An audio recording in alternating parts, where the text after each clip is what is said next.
frôlé la catastrophe hier soir lors de l'avant-dernière journée de la Coupe d'Europe de Montgolfière. Il était 21 h environ quand l'équipage russe, au-dessus de la commune de Saint-Aulé-la-Chapelle, en Charente, a percuté de plein fouet une ligne moyenne tension de 20 000 volts. Bilan, ballon brûlé, mais pilote sauvé. Il y avait un magnifique champ, mais ce magnifique champ était traversé par une ligne électrique à moyenne tension que le pilote n'a pas vue. Et au moment où il s'est approché du sol et où sa nacelle a touché le sol, l'enveloppe s'est, pour ainsi dire, couchée sur les fils de la ligne à haute tension. À bord de la nacelle numéro 53, Valérie Litipov et son coéquipier. Contrairement aux autres équipes européennes engagées dans la compétition, l'équipage russe ne totalisait qu'une 50aine d'heures de vol, contre 1000 pour les plus chevronnés. Les responsables de l'épreuve sont catégoriques, il s'agit bien d'une erreur de pilotage. D'autant plus que hier soir, les conditions météo étaient idéales.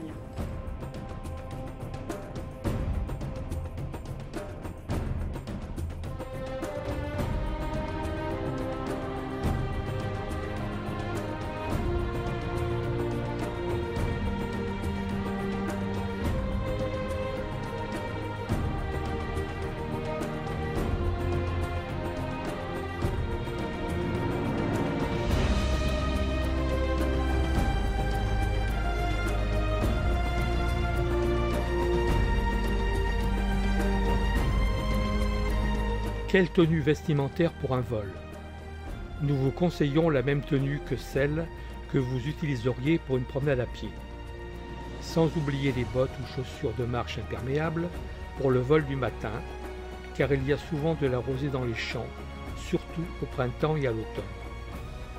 Un couvre-chef pour la tête pour les personnes un peu dégarnies et les grands, car le brûleur n'est pas très loin et chauffe bien, surtout pour le vol du soir en été. Enfin, un petit vêtement supplémentaire pour les moments de fraîcheur au sol, avant et après le vol.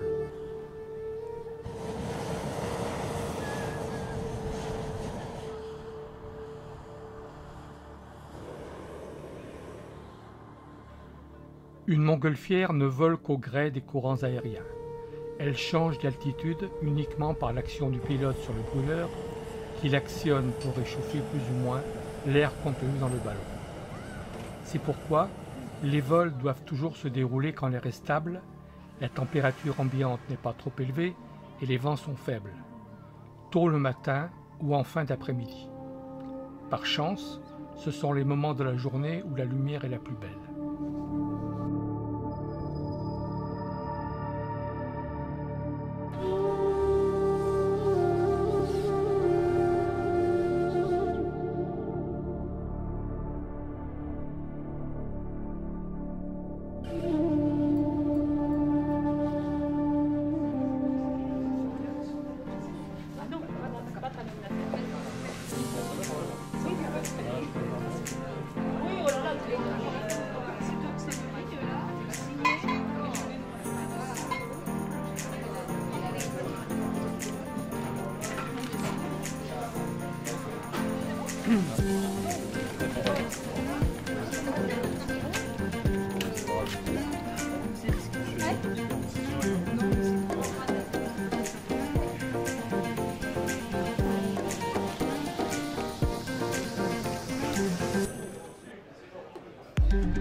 Au cœur de la saison estivale, la Coupe d'Europe de Montgolfière fait une incursion à Sémussac, au château de Didonne en Charente-Maritime, pour une répétition générale avant le lancement officiel, le lendemain à la Génétouse.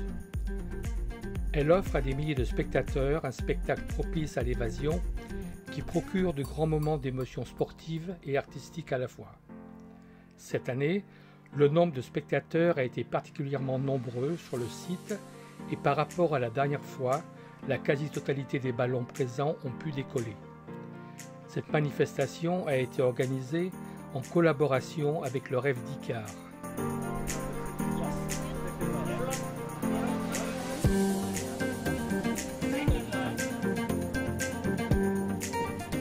À chaque briefing, un ballon appelé Pilot, gonflé à l'hélium, donnera à la direction des vols et aux pilotes les différents caps et vitesses selon l'altitude.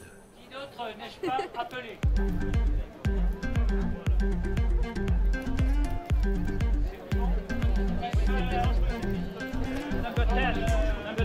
Olivier Marel,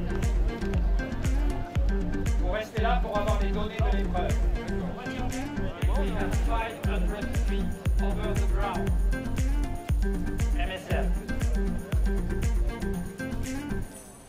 The position of the star will be 7, 8, 1, 5, 5, 7, 7, 0.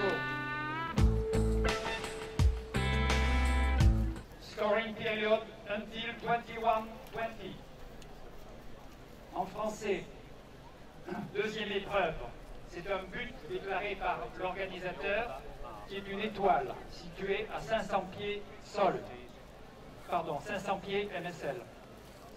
À 300 mètres, 312 degrés, 6 nœuds. À 400 mètres, 291 degrés, 5 nœuds.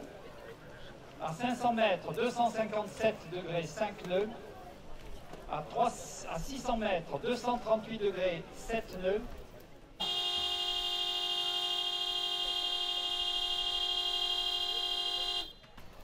Changement de... C'est tout simplement informer tous les pilotes qu'il y a un changement au mât signaux. Tout simplement que le drapeau vert a été monté pour donner l'autorisation pour décoller et donc de commencer à ventiler dès que les pilotes le veulent, bien évidemment. Alors ce soir, il y a deux épreuves. On vous donnera un petit peu les explications tout à l'heure si je peux avoir quelques informations par Jacques Bernardin, mais est parti pour l'instant faire ce qu'on appelle le lanceur. On va revenir vous voir tout à l'heure. Il y a deux épreuves. Il a donné des points géographiques. Et là, comme je l'ai expliqué tout à l'heure, seront déposés des cibles. La température à bord de la montgolfière en vol est similaire à celle au sol. Il faut y ajouter la chaleur des brûleurs. Vous n'avez donc pas de choc de température à craindre. De plus, comme la montgolfière suit le vent, aucun courant d'air n'est à redouter à bord. Le brûleur est arrimé à la nacelle en marbre par 4 cannes qui le supportent. Et il se situe sous la bouche de l'enveloppe en délivrant une longue flamme de 3 à 6 mètres. Il peut être simple ou plus généralement double. Le double brûleur permet une plus grande réactivité du ballon car le pilote dispose, lorsqu'il peut en avoir besoin, d'une double puissance de chauffe, d'où une ascension plus rapide.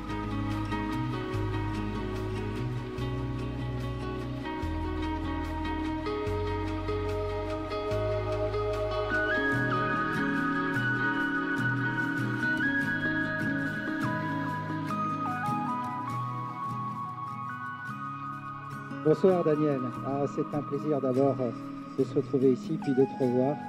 Même si durant ces 2 ans on a l'occasion de se croiser, c'est un moment important de se retrouver ici sur ce site de la Génétouze qui est un site alors superbe, et puis cette année c'est un moment fantastique puisque malheureusement dans notre pays il y a des régions qui souffrent de la sécheresse et tu le sais Daniel puisque tu viens de cette région. Eh bien, pour, je crois, la première fois, depuis qu'on vient ici, il y a l'herbe au milieu de ce circuit est verte. Hein, c'est vrai, c'est un site qui est difficile à cultiver, bien évidemment. C'est une riche idée, bien évidemment, de la communauté de communes Hauts-de-Saintonge d'avoir fait ce circuit. C'est une bonne occasion pour les remercier cette communauté de communes Hauts-de-Saintonge qui nous reçoit. Voilà.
décollage a eu lieu à 19h15 et l'équipage fera une escale de nuit un peu avant Mussidan, en Dordogne.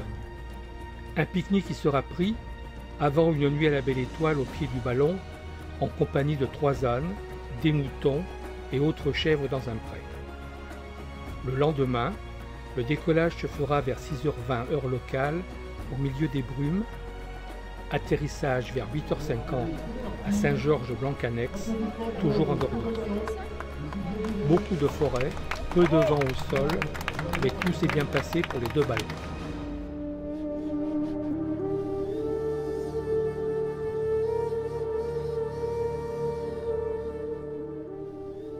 Il y a beaucoup de monde est venu tardivement, les gens commencent à connaître les horaires du ballon.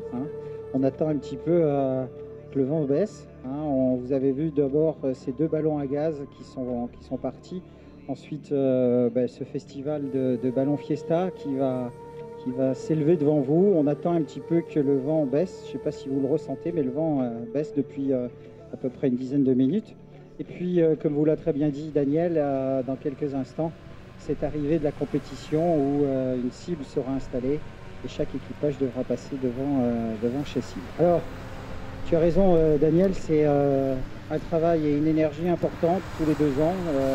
On a pris cette décision en 2007.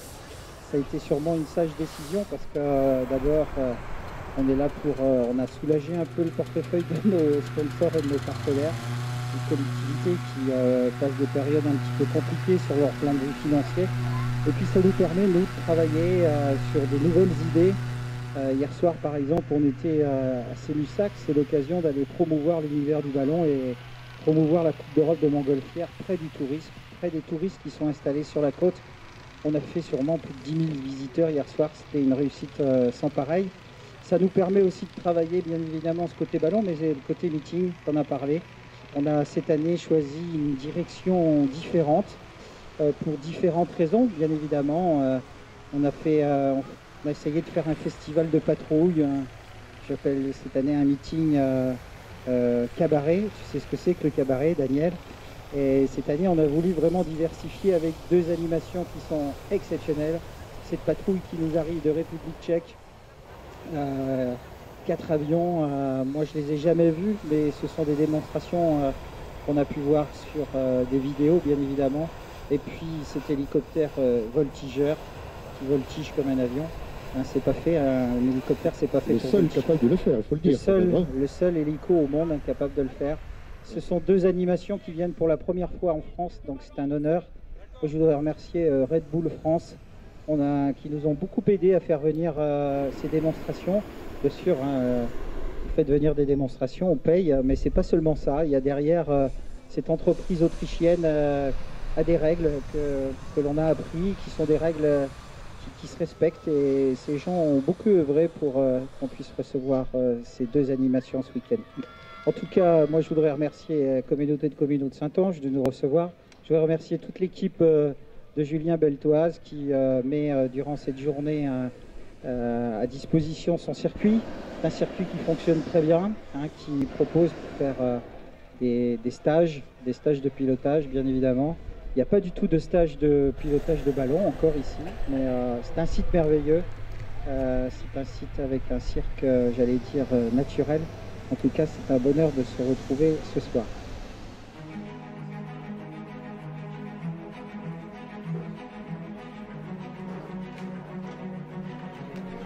Pendant le briefing, chaque équipage établit sa stratégie de vol.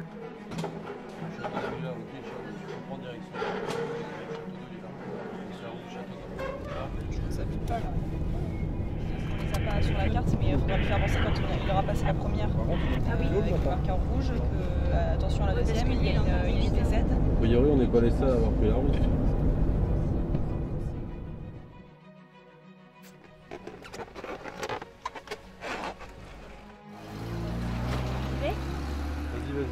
Le briefing terminé, les équipes partent à la recherche d'un terrain en fonction des vents donnés par le pilote.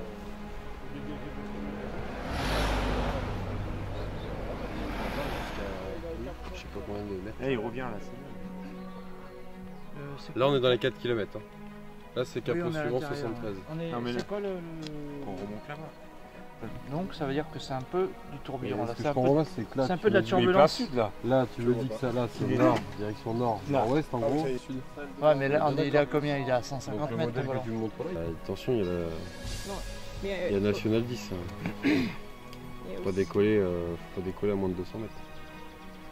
Non, bah pas tant que ça. Hein. Si tu vas sud, tu vas monter, tu vas faire ça, tu vas revenir là. Hein. Si tu prends le flux à 2200 pieds, s'il est vraiment à 2200 pieds, il y a des gavottes et tout. Là-bas aussi. Ça va être étendu ce matin les gars.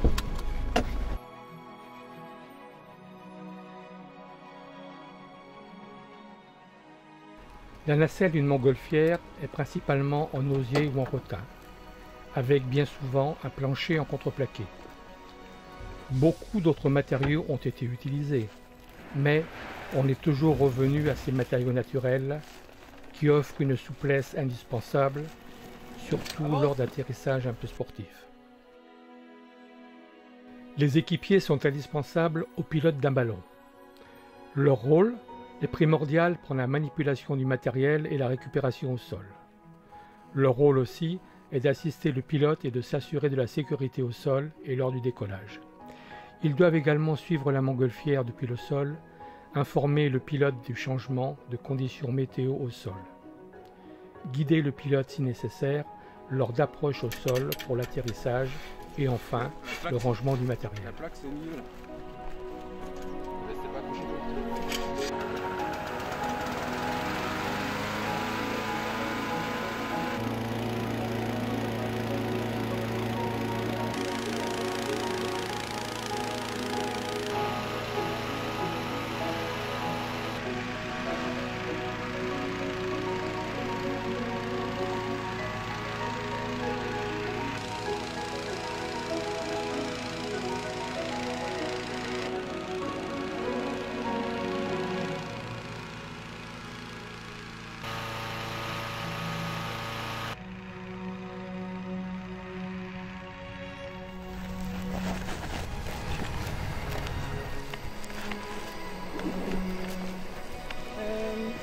La fiche. Attends, c'est là. Rouge, bleu, jaune. Et jaune, ok, ils sont dans la rouge.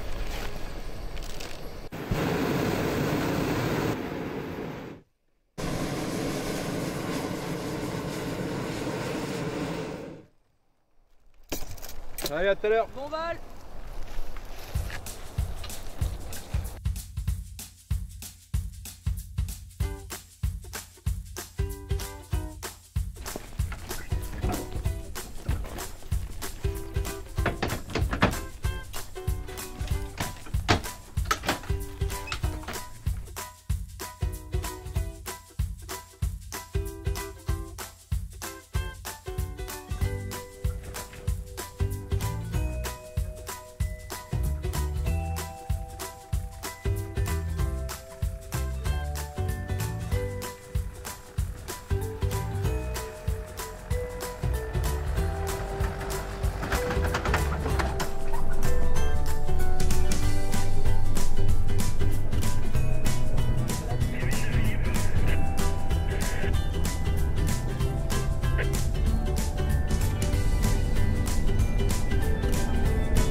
De nombreux types d'épreuves existent, dont les plus emblématiques sont la chasse au renard.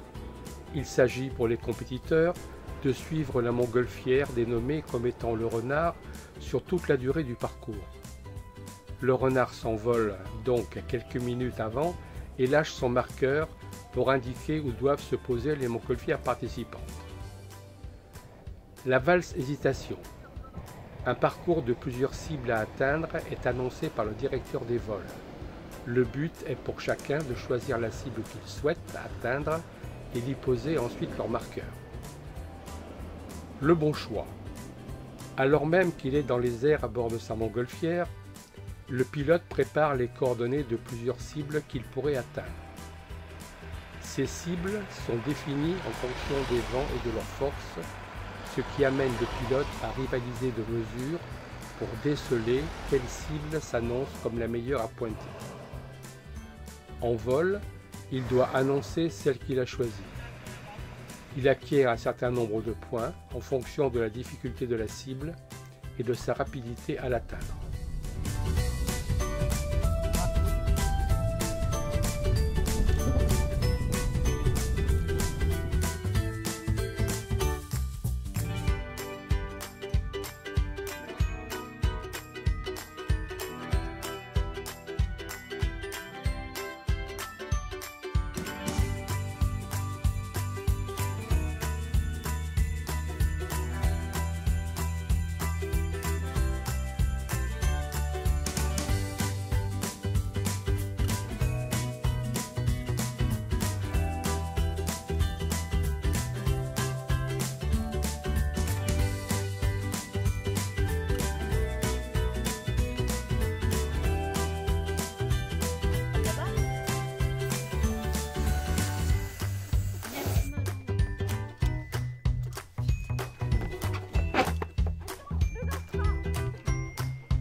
Allez.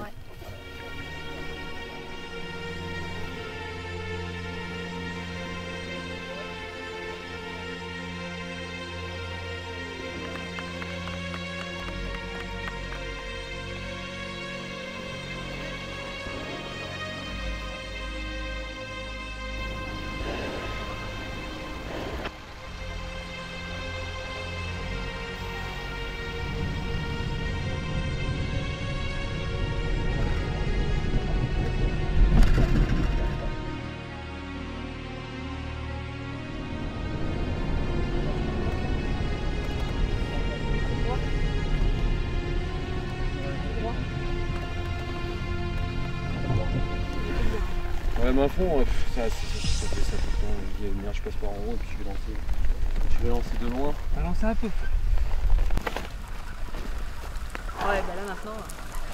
Je suis rincé. Je suis rincé. Ouais. Ouais, c'est pas normal ça. Je me suis fait balancer. À un moment, j'étais là comme ça. J'étais comme ça. Et là, d'un coup, ça fait. J'étais comme ça. J'ai fait.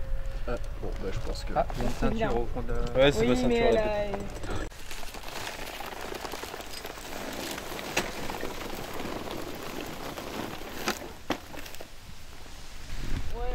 Bon, l'avantage, c'est que pour le gaz, vous n'avez pas besoin de vous poser la question. Tout est vide. Tout est vide. Bah oui, et moi.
C'est bon de ton côté, Yannick?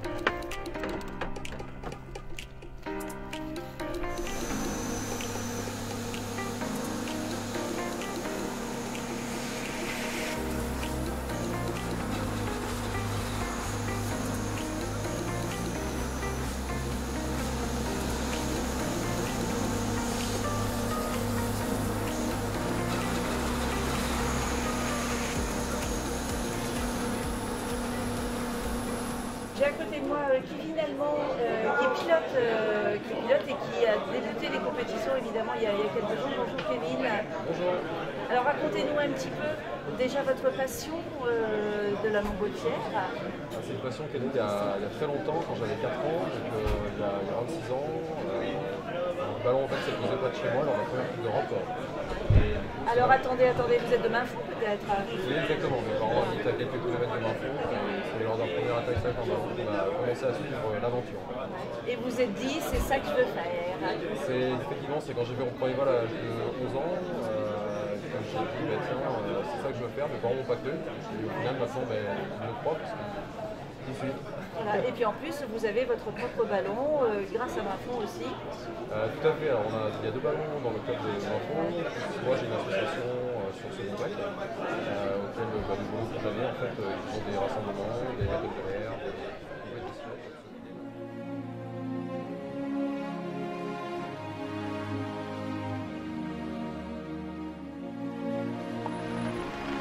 L'environnement verdoyant est au cœur du fleuve Charente et, comme à l'accoutumée, la Coupe d'Europe de montgolfière fait étape à l'île aux Vaches, en Angoulême, qui est devenu un rendez-vous incontournable de l'été angoumoisin. Le public ne s'y trompe pas et vient de plus en plus nombreux chaque année pour profiter d'un enchantement haut en couleurs qui est une véritable compétition sportive.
Si les frères Montgolfier avaient conçu leur première montgolfière en papier et en tissu, ce n'est plus le cas aujourd'hui. L'enveloppe est constituée d'un tissu généralement en nylon ou en polyester, enduit de polyuréthane ou de silicone, destiné à le protéger des rayons ultraviolets et réduire le taux de fuite de l'air chaud. Le dessin de l'enveloppe peut être lisse ou lobé. Dans les 2 cas, l'enveloppe est constituée de fuseaux qui sont cousus ensemble. La forme des fuseaux change selon le type de ballon désiré.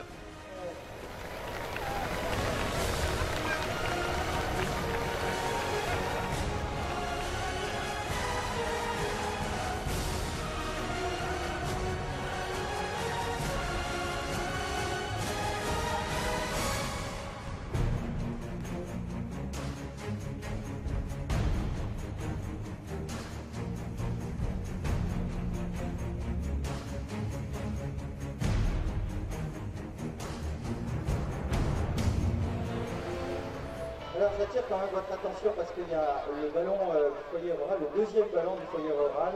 Vous allez voir, vous êtes des habitués parce qu'il y a toujours le dernier ballon qui décolle ici, il y a toujours une passagère un petit peu particulière. Mon Daniel, je crois pourtant que tu avais dit il y a 2 ans, tiens moi j'aimerais bien essayer ce type de passager. Et je vois que tu n'y es pas allé cette année. C'est-à-dire que ça manque d'entraînement uniquement. Je n'ai pas eu le temps de m'entraîner, donc je préfère laisser la place à des professionnels. Je pense que c'est un professionnel qui fera normalement le ballon de tous les ballons, tout en effet,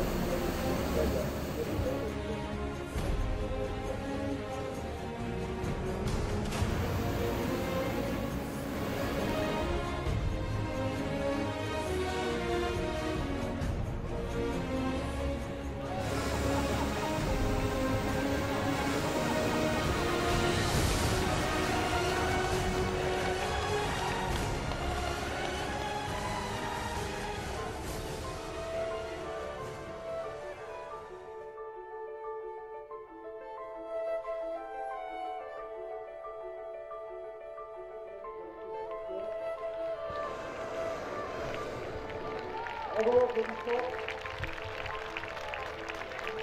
Merci.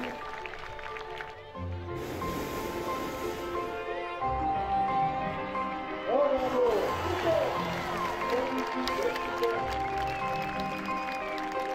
Bravo. On applaudit très fort.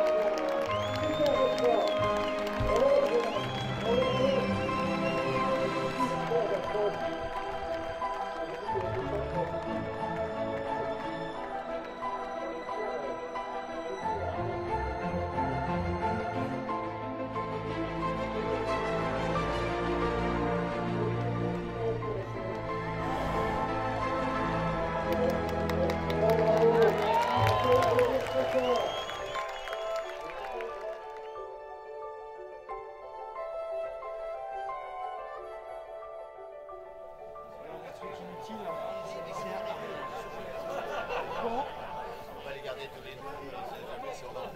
Un front froid, dégradant les conditions météorologiques, les vols du samedi matin sont annulés pour l'ensemble des montgolfières.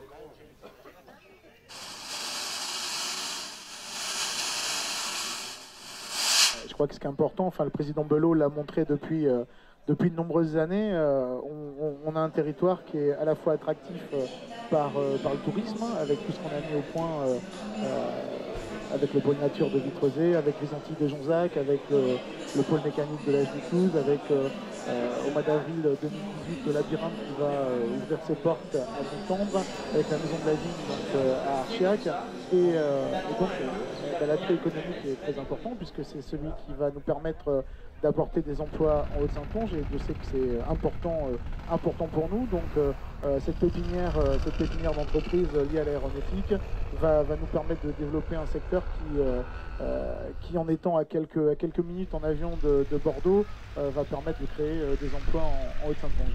Exactement, le but c'est de se rapprocher de cette, j'allais dire, capitale un petit peu aéronautique qui est Bordeaux. Où, Moi il me semblait que la capitale aéronautique c'était Jonzac. Ah pardon, pardon Christophe. Et c'est vrai que juste derrière Mainfonville arrive, juste derrière. Juste derrière. Juste derrière. Bien, en tout cas, merci encore. Ça tu pourras le dire demain quand tu seras ouais, je le dirai demain quand tu ne seras pas là.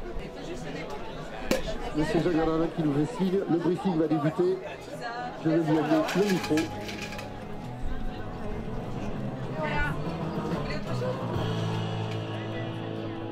Un, deux, trois. Supplementary briefing. I say quite perfect because I can read just now 8 knots with gusts at 9 knots. Je dis qu'il y a une installation de vent qui est absolument parfaite parce que je viens de lire il y a quelques minutes 8 nœuds de vent continu et 9 nœuds en rafale. Ce qui m'oblige à vous lancer dans les épreuves.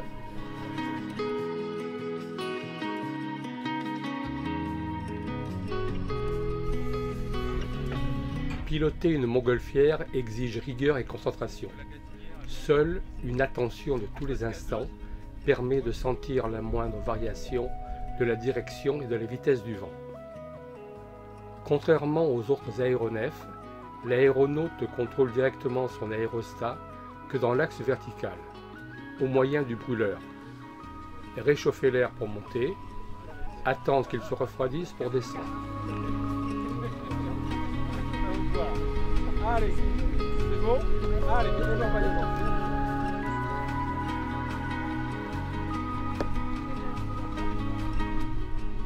Voilà, on va retourner du côté des ballons, du côté des montgolfières, avec le gonflage qui vient de débuter. Alors on disait qu'évidemment, et vous vous en doutez, c'est assez logique avec le vent, ça va être assez difficile à gonfler, mais ça va le faire, il n'y a pas de souci. C'est juste que là, il faut les retenir au maximum pour éviter que ça aussi trop de gauche et de droite. Et c'est de faire en sorte qu'ils se mettent à la verticale sans trop bouger, ce qui n'est pas évident. Le vent, il les emmène. Hein. Voilà, le ballon Primagaz, notre partenaire d'ailleurs de cette 20e édition de la Coupe d'Europe de Montgolfière. Voilà, c'est 26 ballons Fiesta qui gonflent au fur et à mesure. Des ballons air chaud, évidemment.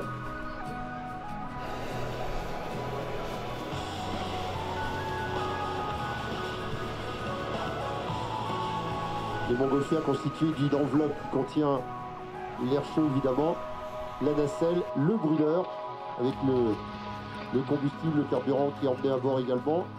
Et pour s'élever dans l'air, et bien tout simplement, quand il sera à la verticale, on va actionner encore plus les brûleurs de manière à chauffer l'intérieur de l'air et de pouvoir ainsi commencer l'ascension du ballon.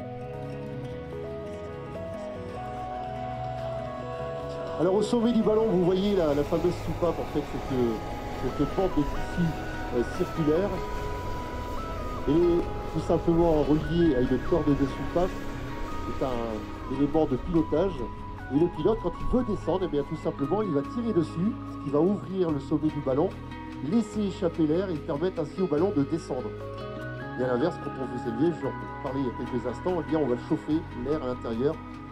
Et cette soupape est en fait plaquée par la pression intérieure au sommet du ballon.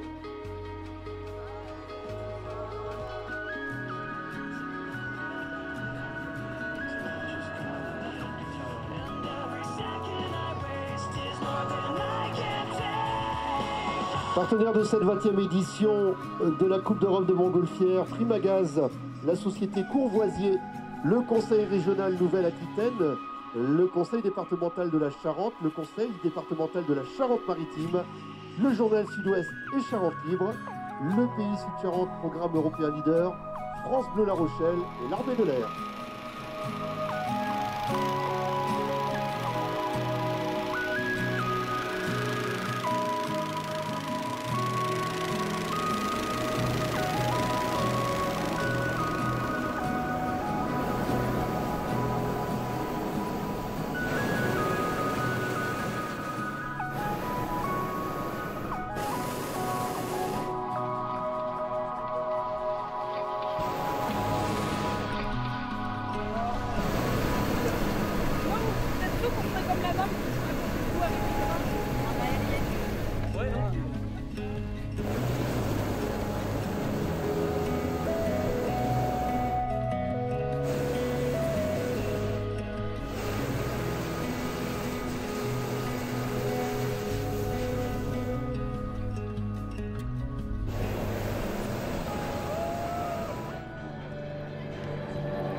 On n'a pas l'habitude de se voir.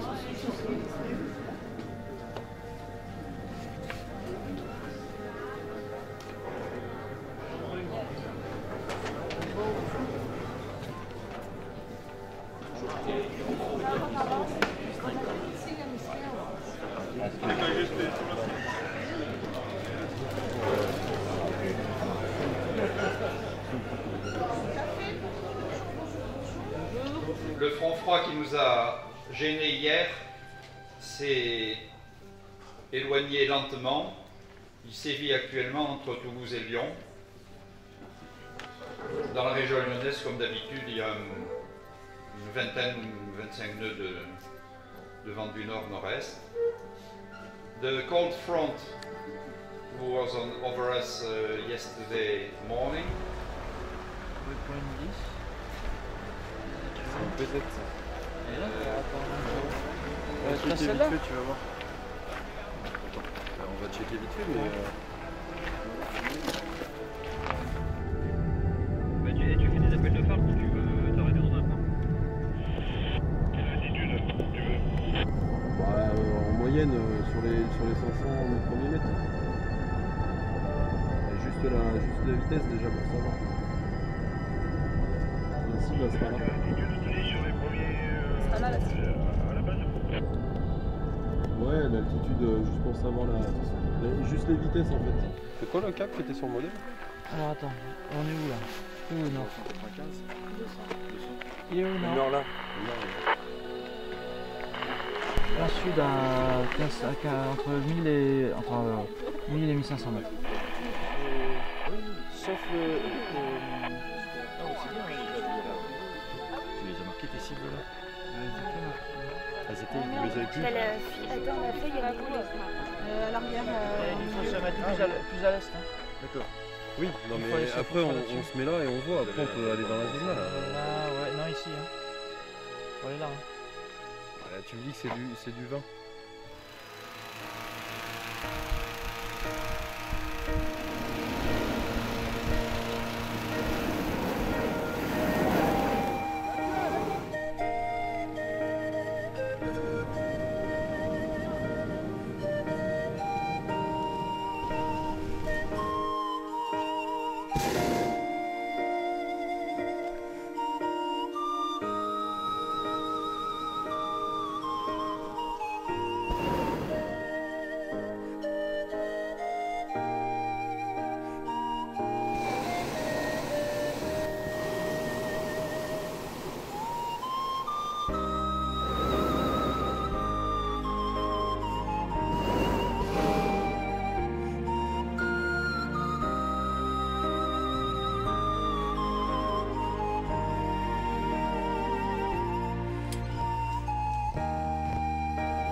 Vous arrivez à trouver un peu de gauche dans le fond là-bas là? Non, pas tant que ça, il y en a 30 secondes. Ouais, c'est un filet quoi. 400 pieds QNH. Ok.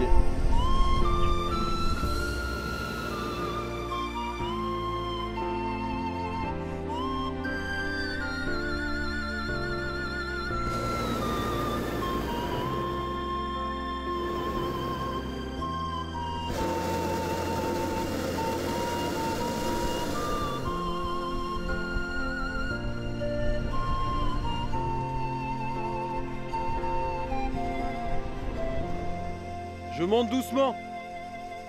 Ok? Ça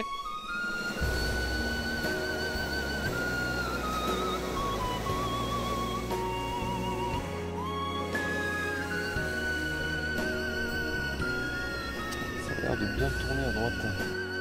C'est moi ou ça a l'air de bien tourner à droite quand tu descends du sol? De toute façon, tu as de la droite hein, par rapport à ton cap que tu as là-haut, ils vont se faire éjecter. Ok, d'accord.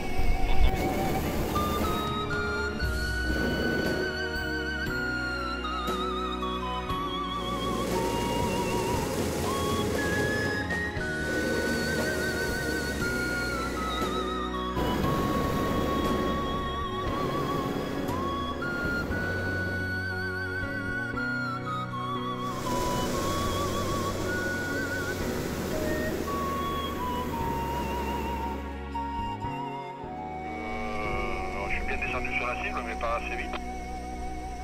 Je sais pas. Ouais, nous c'est pareil, on était trop accessible, on n'a pas pris assez de gauche je pense et on est descendu trop tôt.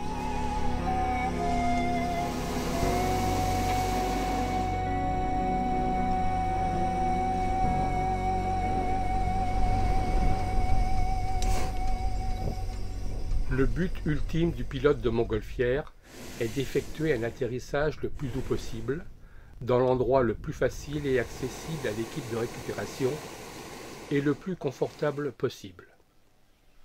L'approche consiste à amorcer une descente après avoir repéré plusieurs terrains. En fonction de la direction du vent, variant généralement avec la perte d'altitude, en se fiant aux fumées ou au frémissement des arbres. Le pilote choisira alors le terrain le plus prévisible pour son retour à la terre ferme. Fonction du temps, donc avec la vitesse, à mon avis, tu dois pas grand chose. Hein. Oh bah je sais pas, je dois avoir, attends c'est simple, entre ces, bouge pas, je vais te dire. Là j'ai 1 minute dedans quoi en gros. Ouais, 1 minute à peu près. Là 7h26.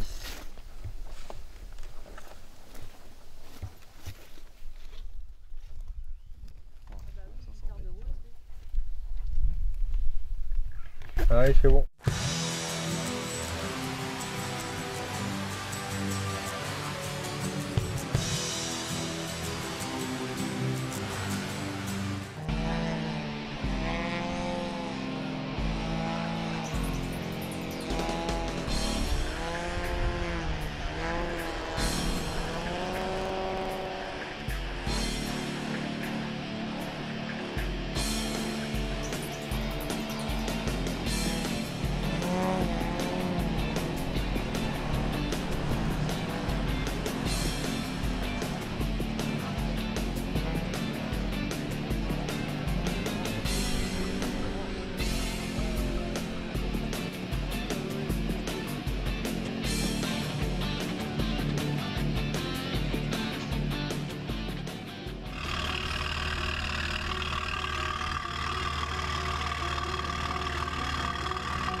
Pour la première fois, a eu lieu dans le centre du village de Chécharon une rencontre suivie d'un repas des métiers de la filière aéronautique et spatiale du Poitou-Charentes.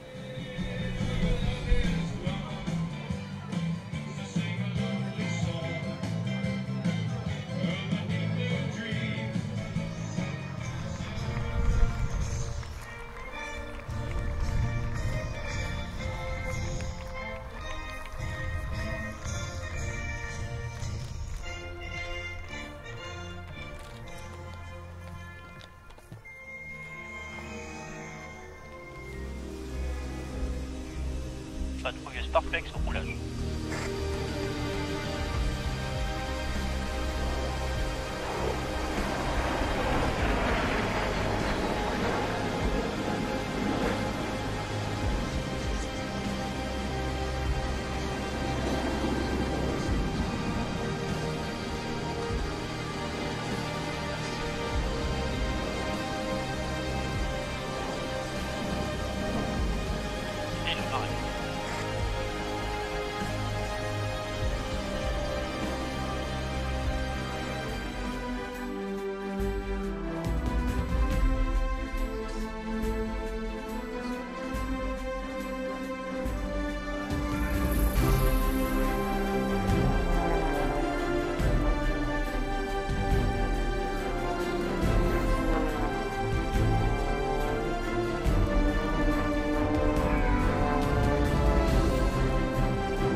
mesdames et messieurs, les Flying Bulls vous saluent.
Malvin, à toi le micro. Bonsoir à tous, je suis le sergent-chef Malvin, je totalise 1700 sauts, un titre de champion de France, je travaille à l'heure actuelle dans un état-major à Marseille, je suis en charge de la mise en place de l'opération Vigipirate Sentinelle pour la sécurisation des Français au quotidien.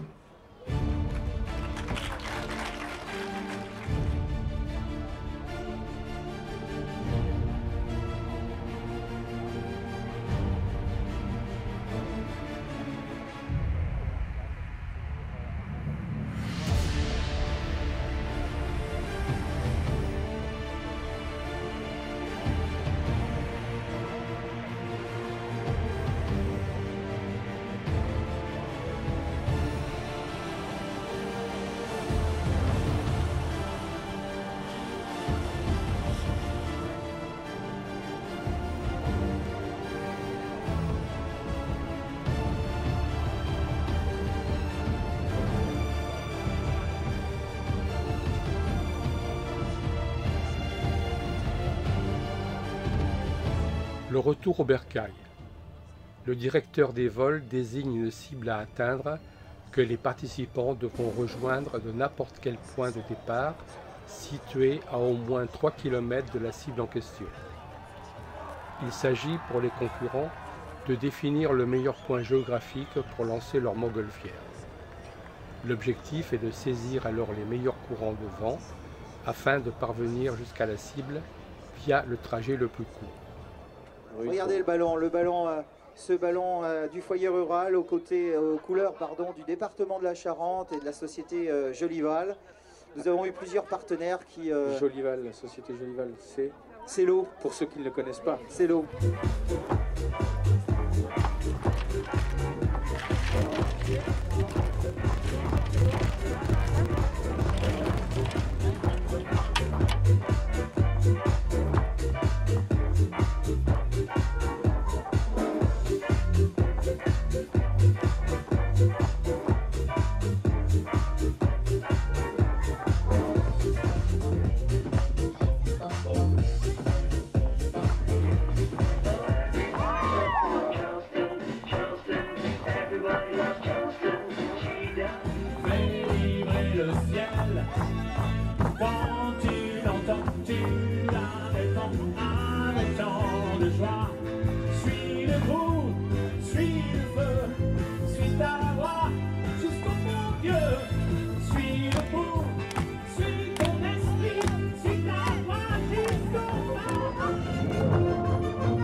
On dit pas le, on dit là.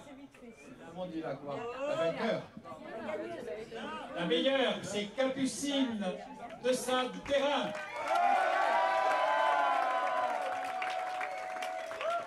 Et remporte la 25e Coupe du monde de dames.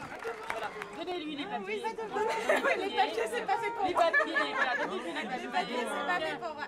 Regarde, là, on est un peu dans la discipline, là. Un peu de discipline, ok, que j'arrive.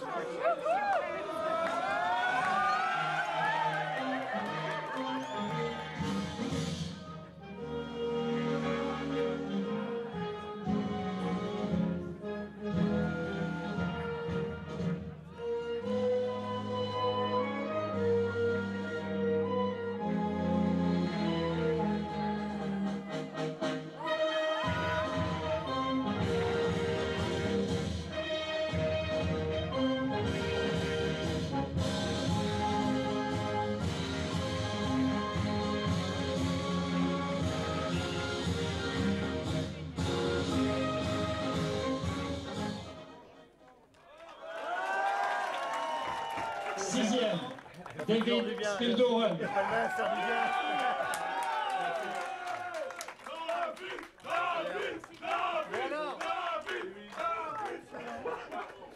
Et cinquième, Patrick Legendre.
Merci.